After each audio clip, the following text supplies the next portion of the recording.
రోమాపత్రిక 6వ అధ్యాయము 4వ వచనం చదువు.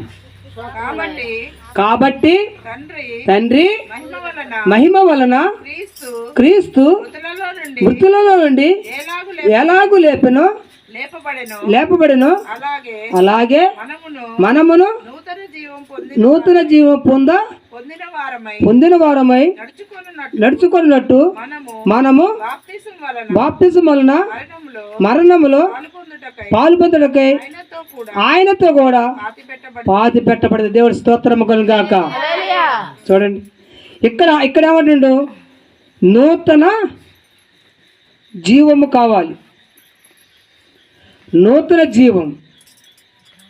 ఆ జీవము దేవుని దగ్గర నుంచి మనం పొందుకోవాలి. కాబట్టి ఆయన తండ్రి మహిమను క్రీస్తు మృతులో నుండి ఎలాగూ లేపబడను అంటే తండ్రి యొక్క మహిమ క్రీస్తుని మృతుల నుండి ఎలా లేపబడ్డాడు, మనం కూడా అలాగనే లేపబడాలి.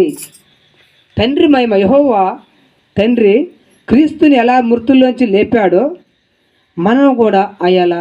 తండ్రి లేచాడు, మనం ఎందుకు లేకం? మనం కూడా లేస్తాం. మన కొరకే ఆయన వచ్చింది, మనం లేపటానికే, మృతుల్లో నుండి లేపటానికే ఆయన మృతులో లేచి మన కూడా మృతి పొందిన తర్వాత మనము కూడా రక్షణ మార్గంలోంచి బయటికి రావాలి. ఈ యొక్క పాప జీవితంలోంచి మనము బయటికి రావాలని ఆయన ఆశపడుతున్నాడు. అయితే అలాగనే మనమును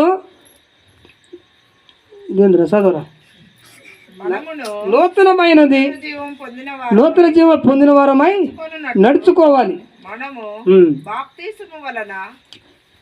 చాలే నూతన జన్మలోకి ఆ యొక్క మనం ఆ బలమునకి పొందుకోవాలి. మనం ఆ పొందుకున్నప్పుడే ఆ నూతన జీవం మనలోకి రావాలి.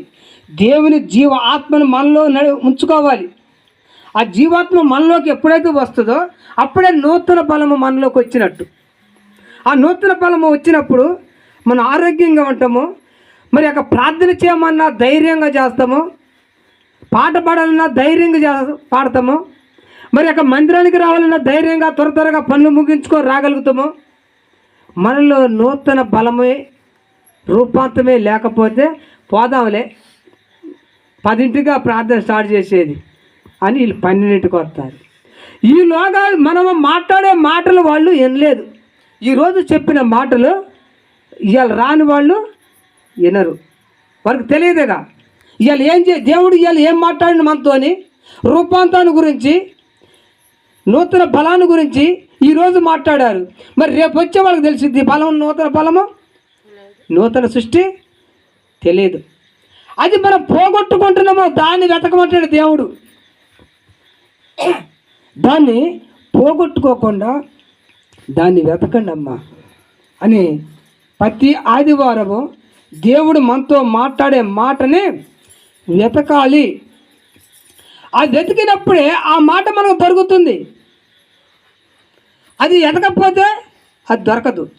మనము హృదయపూర్వకంగా ప్రార్థన చేసినప్పుడే మనకు ఆ నూతన బలం అనేది, నూతన శక్తి అనేది మనకి తెలుస్తుంది. అయితే